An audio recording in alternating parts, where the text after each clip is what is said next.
اللي داخل الفيديو ده هو حد من التلاتة. يا إما عنده حد هو سابه وبعد عنه ومش عارف يعمل موف اون منه وحياته واقفة عليه حرفيا مش قادر لا ينساه ولا عارف يرجع له، او حد اوريدي في حد في حياته وهو متعلق برضه بيه جدا، بس هو شايف ان هو مش مناسب ليه وبرضه مش عارف يبعد عنه ويسيبه، وكل ما بيسيبه بيرجع له تاني عشان فعلا هو حاسس ان هو مش قادر يبعد عنه، مع اني انا وانت واي حد عارف ان الشخص ده مش مناسب.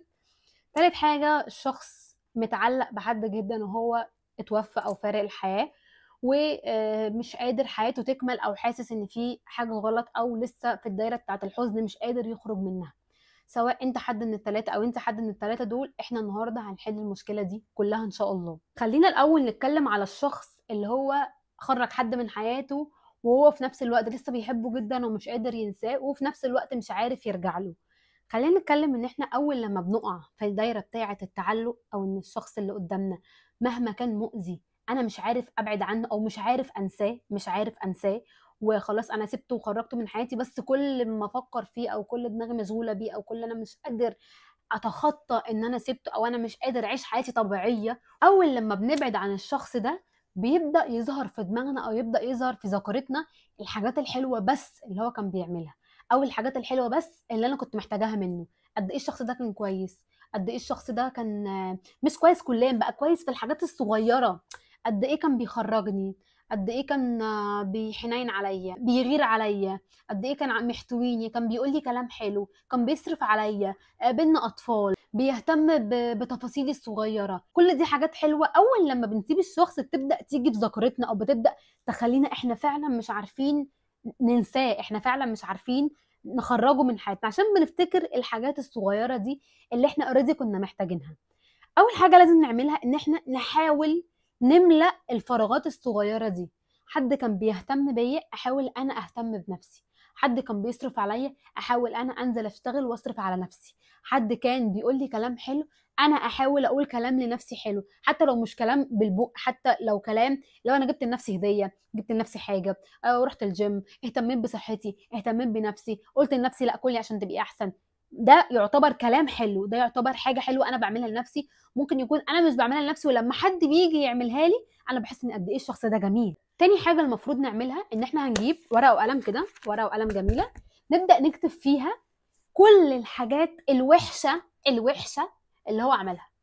الشخص ده جرحني بالكلمه الفلانيه اكتبها، الشخص ده ضايقني وحرجني قدام الناس في الموقف الفلاني اكتبه، الشخص ده كان بيضربني، كان بيشتمني، الشخص ده كان بيهني، الشخص ده كان بيضرب عيالي، الشخص ده كان مش حنين، ما كانش بيحتويني، ما كانش مهتم بتفاصيلي، كان دايما بيقلل من احلامي وطموحاتي، الشخص ده كان مؤذي، كان بيقلل من اهلي، كان بيقول لي غلطي في اهلك، الشخص ده ما كانش عايزني اشتغل.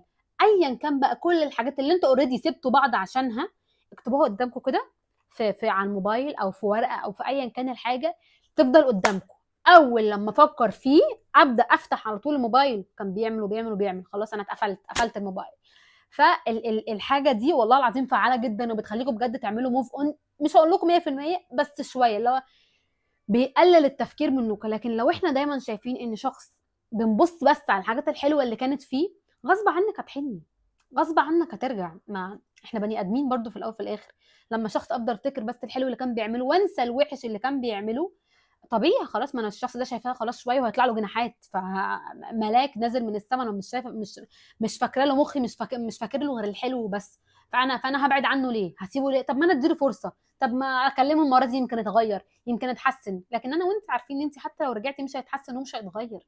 فاكتبي الحاجات الوحشه قدامك، خليها كده ظاهره قدام عينيكي علشان تساعدك شويه ان انت تموفي اون. تالت حاجه خدي وقتك في الزعل وزعلي على قد ما تقدري.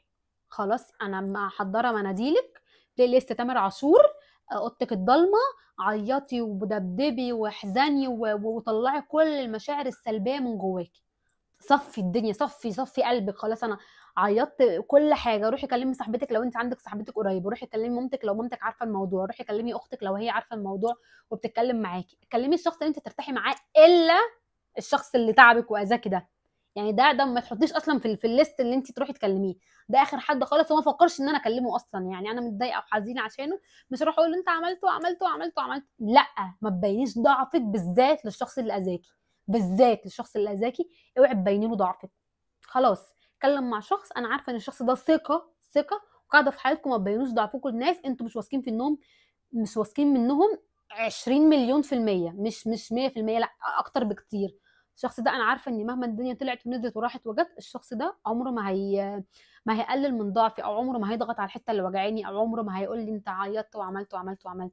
فدي نصيحه مني ليكم. ليه؟ لان احنا لو كتمنا المشاعر السلبيه اللي جوانا دي هتضغط على نفسنا بعد كده، هتخلينا مش اسويه بعد كده، والله العظيم انا بكلمكم بجد.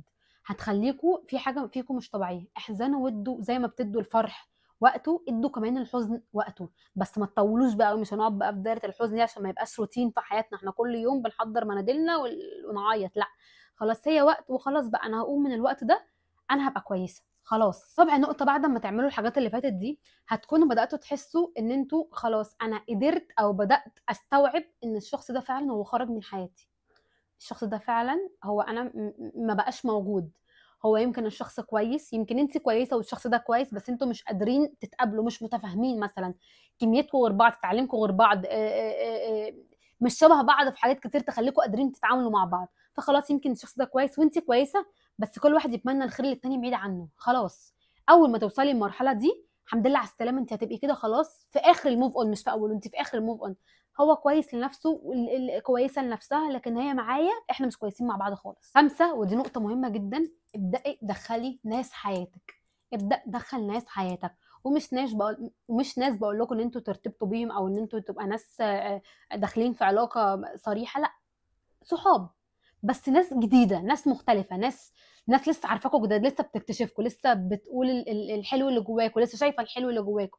ناس دايما اللي بتشوف الحلو اللي جوانا بتخلينا نعمل زي ريفرش كده لحياتنا. هو انا لسه كويس؟ هو انا لسه في حد بيشوفني كويس؟ هو انا لسه في حاجه بجد بتبهر اللي قدامي؟ ده بيجدد طاقتنا او بيجدد شغفنا للحياه، او بيجدد الحاجه الحلوه اللي جوانا بعد ما بيكون الشخص اللي فات ده طفاها، او الشخص اللي فات ده اذانا اول درجه ان ما بقاش، او احنا ما بقيناش حتى شايفين في نفسنا حاجه كويسه. دخلوا ناس في حياتكم، بس ارجوكوا ما تجيبوش ناس من الزباله. اختاروا ناس كويسه دخلوها حياتكم، ناس فعلا هتضيف لكم على حياتكم، هتشوف حاجه حلوه جواكم، هتساعدكم ان انتوا تبقوا احسن. ناس فعلا تستاهل ان هي تدخل حياتكم، مش هنمشي حد وحش ونجيب مكانه حد اوحش منه. ارجوكم ما تعملوش كده. تاني شخص بيتفرج على الفيديو النهارده هو الشخص اللي معاه حد وعارف ان هو مش مناسب ليه، ومش قادر يخرجه من حياته، او مش قادر ياخد خطوه اصلا ان هو يبعد عن الشخص ده. هقول لك كلمه واحده بس، بطلي ترسمي صوره مش موجوده.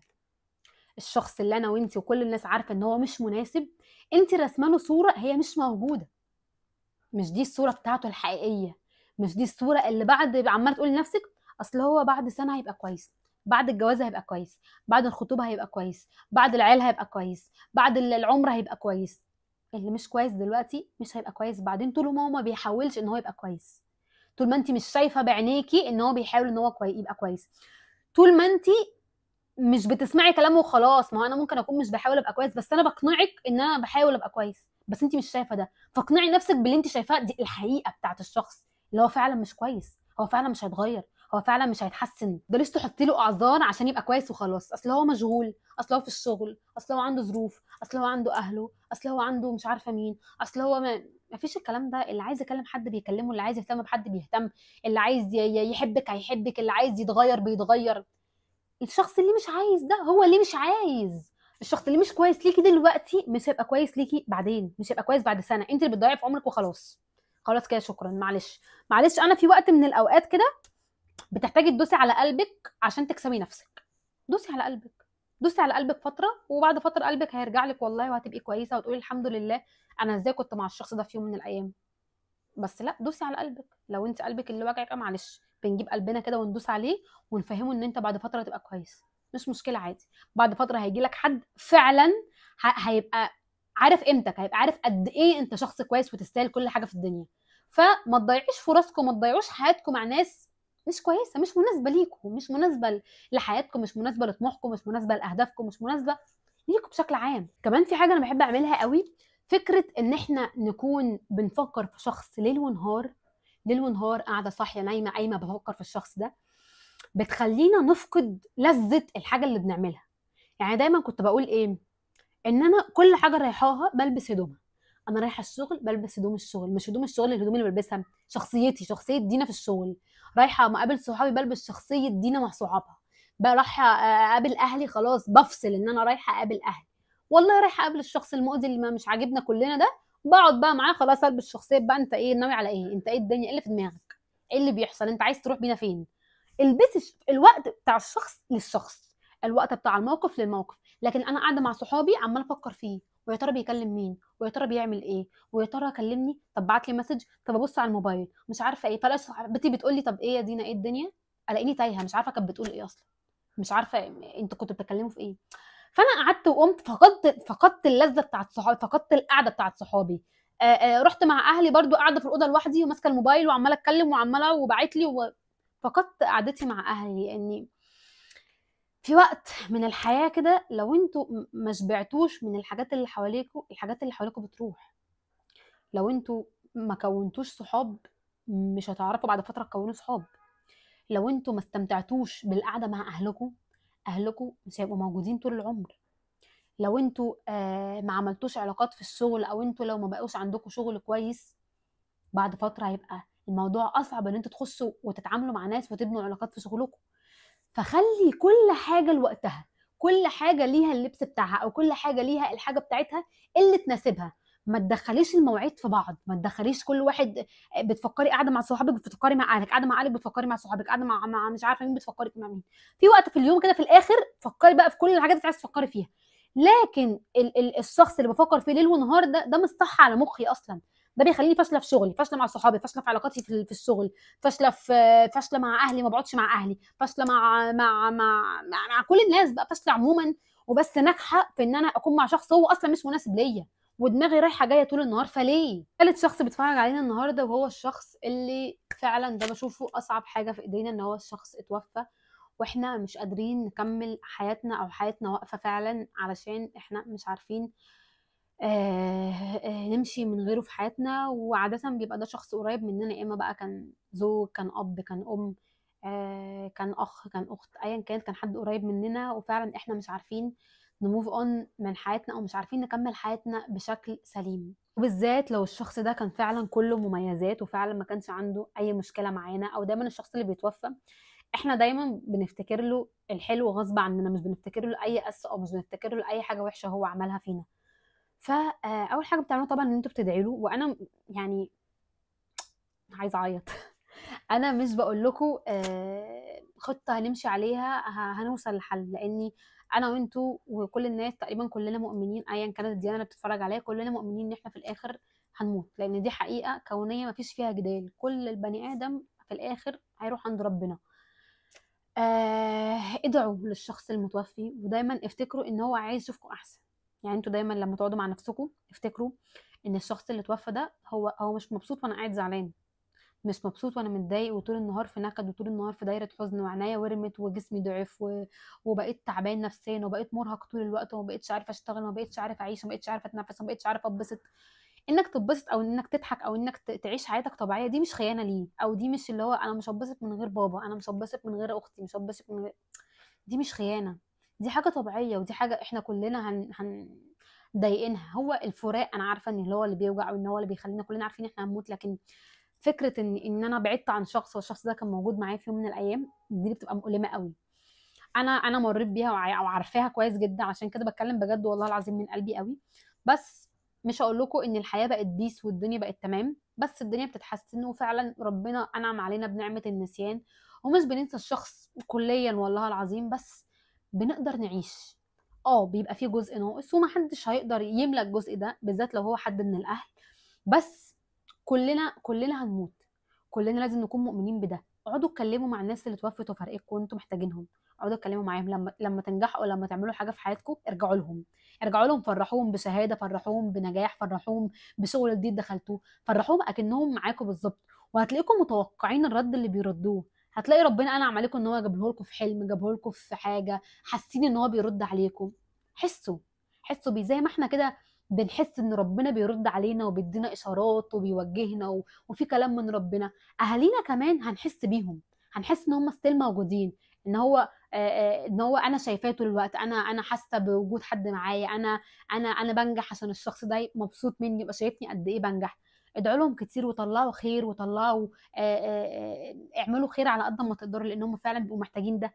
لان دي الحاجه الوحيده اللي هتخليكم ضامنين ان انتوا هتقابلوهم مره كمان. اعملوا لهم خير وانتوا اعملوا خير وقربوا من ربنا، علشان دي الحاجه الوحيده ان احنا على الاقل نبقى ضامنين ان احنا هنقابلهم في الاخر، بس هنقابلهم في الجنه، مش هنقابلهم في حته مش حابين ندخلها. ربنا يرحم جميع امواتنا، وان شاء الله تعملوا موف اون من اي علاقه توكسيك او من اي حاجه انتوا مش عارفين تعملوا موف اون منها. وانا بحبكم قوي، واكتبوا لي محتاجين نتكلم على ايه الفتره اللي جايه.